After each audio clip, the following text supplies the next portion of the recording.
There was another film which was Vikram Bhatt's film, आप मुझे अच्छे लगने लगे. हाँ. If you remember that. Yeah. It was Amisha Patel, Hrithik Roshan. Yeah. Which is more or less they were trying to set up the, create that same Pair. Magic. Yeah. Why do you think everything was put into place, but this film did not do well? See, usually a cast, if you repeat a cast, that it will do well is a myth. It doesn't work like that. I think people believe in stars and believe in so many things. It's not the star or the same setup that works. It's usually the script and the theme. But not many people realize that the moment something works, they run after that. They thought because the first film of Hrithik and Amisha did well, probably that's the way to bring back the magic by casting them together again. But it didn't work, and it never works like that. I think what was going wrong was nobody could decide what will work with Hrithik, because he was a different kind of a hero in terms of personality. He was very different, but he was accomplished, and as good as, he was very well accomplished, but still he didn't have a common kind of face or personality, which is what was going wrong, because they could not cast him right. And if you cast him in a certain villager kind of a role, or something which is totally down market and the middle class, it will not work with him. I feel he cannot be a part of a Satyajit Ray kind of a film at all. I don't think he's the kind of a guy who could succeed in that. So they had to keep that in mind. He was very unusual for in terms of looks. Some people like him very much, some people don't like him at all. But there's an extreme kind of reaction he evokes. So what is important for him is to be cast perfectly, and his character needs to be defined very, very well. That's what happened in Dhoom 2. He was so meticulously worked character, and he just stole the show from everyone. All the others looked like very ordinary, except for the girls. I think Ash looked very good with him. Apart from that, most of them looked just okay. He carried the film on his shoulders, in spite of the fact that he was playing a negative role. He was a villain in the film, effectively. There was this other film it was publicized very well. Which one? Na Tum Jaano Na Hum. Okay. Esha Deol film. Yeah. I think it was backed by a corporate house, Pantaloon. It had Pantaloon. hit music. Yeah. It had everything going for it. Yeah. But again, it was a failure. Yeah. Yeah, again, see, Arjun Sablok's film, right? It's Na Tum Jaano Na Hum. The theme, the whole idea didn't gel. The script didn't work. It doesn't work, no matter who it is. Like Shah Rukh made his own film, Phir Bhi Dil Hai Hindustani. He put everything into it, but it didn't work the way it should have worked. Because basically what goes wrong is the script and the film itself. It's nothing to do with the stars, how big the star is or not. Because so many Amitabh Bachchan films have gone wrong too. After the formula wore out, initial formula wore out, number of his films didn't do well at all. Even Silsila, in spite of the huge star cast and the sensational, coming together of the three of them, Rekha, Amitabh and Jaya, it didn't work at the box office. So you never know what works and what doesn't. And sometimes everything gels right, and then and things work, and that's the reason. I think they're also the same problem. I don't think that Esha Deol, Hrithik Roshan combination didn't have enough, magic to pull the film through. It didn't work. मुझसे दोस्ती करोगी, I think. What is Yash Chopra? That's Yash Chopra's film. Yeah, there were a lot of expectations to it. Yeah. But which again, I think it did not. No, but like I said, because not a single film took into account that he had a different personality. The failure was there.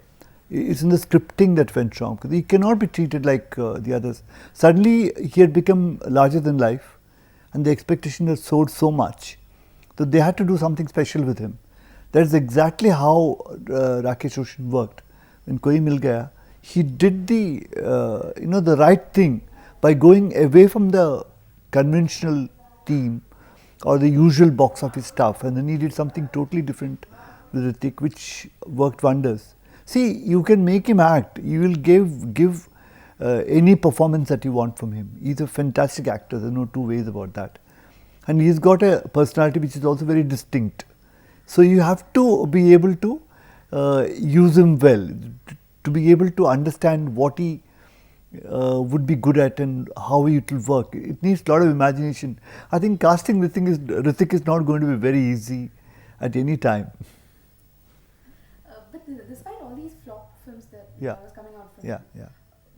he was being signed by very big banners, the biggest banners actually. No, I don't think that's really correct, because he at a given stage, he stopped signing films, and he was not signing any films until his father decided to do a film with him, because his advantage was, see, any other actor would have passed into history like Kumar Gaurav did, you know. He didn't know how to come back from that debacle which he went through. Whereas in the case of Hrithik Roshan, his father was the key factor, and he could work on a theme and a script which could really bring him back in a big way. Because of that, he stopped signing films, and he went easy on the kind of projects he was getting, and he waited for the the opportunity he waited for his father to make the film, and that hit the bullseye. That's it. And again, he came up with one more hit, which took him beyond all the other heroes for that particular time.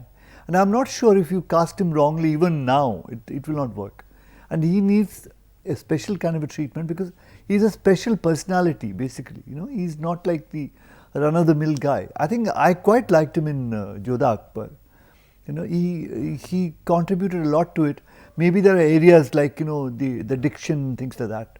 It could have been slightly better. But on the other hand, he stood up to the task, and he did a great job. It was not very easy to do that kind of a role, but he managed. See, as an actor, he is highly competent, and he has a personality which is very distinct, and you should be able to, get the best out of him. He cannot be the run-of-the-mill kind of a guy who could be cast in any damn role, and then you could expect to, pull off a hit. It's not going to happen that way. But he was being signed on by one big directors and banners at that point. Yeah, they did sign him. Lots of them did sign him, but that was like the hope of, I'm sorry, that was like a triumph of hope over, experience. Some people didn't understand why he was going wrong, why the films starring him were going wrong. They didn't know. They just tried to cash in on his star value. Because he was very successful as an actor, as a star, he became an overnight star. Everybody thought, now I could, work on his charisma and then produce hits. That had happened in the case of Rajesh Khanna, But those were different days, and today it doesn't work like that. It will not work like that at all. That's the point. The expectations are far too great, because now the youngsters are the ones who form the major chunk of the audience. It's not like good old days with this small cinema houses and things like that. And Rajesh Khanna could have two films in opposite theatres, Aradhana in one and Do Raste in the other. People could come out of one theatre, go into the other, and again go back to the other one. It happened at one stage. And I think that kind of a madness is not going to happen. But it can create a madness, like it's not that it won't happen, but then it's got to be something exceptional. The spate of flops that he did, what was the reaction in the media? Because I remember the media really, was in this Hrithik bashing spree. Yeah. Written real bad things about him. The trouble with the media is that I don't think they really can analyze these things. It's like in cricket. It's very, very easy to make a statement in hindsight, but you can never really analyze why things work and why things don't work. And nobody bothers, and there's nobody has the expertise to do that. So what they do, they go by the hits and flops. If the film does well, they skyrocket him, and next day, if one film goes bad, then they slam him. This is what they do. So not a real criterion. The hell, because people said that, oh, he was a fluke. They called him one more, Kumar Gaurav, because same thing had happened to Kumar Gaurav. He overnight star, and then next he disappeared from the scene, because the choice of films are wrong. His father was putting too much pressure. And I don't think the same thing happened in the case of Hrithik Roshan. Unfortunately, the films he chose and the kind of expectation he had already generated, in the context of that, and they didn't work because he didn't think he's going to fail the way he did, because once you become a star of that stature, you think whatever you do might work. This is exactly what Amitabh thought at one stage. Everybody thinks like that. Rajesh Khanna thought at one stage. But people are not fools, they have very, very clear-cut expectations, so they go by that. And that's where he failed, because I think nobody understood what to do with him. They were not able to cope with. He stopped signing films, and he thought the best thing to do is not to sign any more films, and people also stopped signing him. They go after the winning horse. Once it's a few films of his did badly, they just ditched him, and then they went for somebody else, like that kind of thing. Koi Mil Gaya, the success of that film. Yeah. Do you remember the in reaction to this film after Koi Mil Gaya? Because Yeah. it was after a long time now Hrithik has a hit. So you remember something about it? No, like I said, Koi Mil Gaya was meticulously planned by Hrithik Roshan, because he knew that only he could now pull him out of the rut. By that time, Hrithik had really, lapsed into a kind of a rut, because he wasn't getting the right kind of film, and those who came and made films with him failed in making the best out of him. So Hrithik Roshan decided that he has to stop working in films like that, and then he had to make a film which is tailor-made for him, and he should make the best of his son's abilities. So he just gave a twist to the whole character, and then made him someone totally different. Nobody could compare the role he played there with anything else they had done before. So that's worked. So he needed that kind of a, uniqueness, and he needed somebody to do something very, very different with him, and that's what Koi Mil Gaya did for him.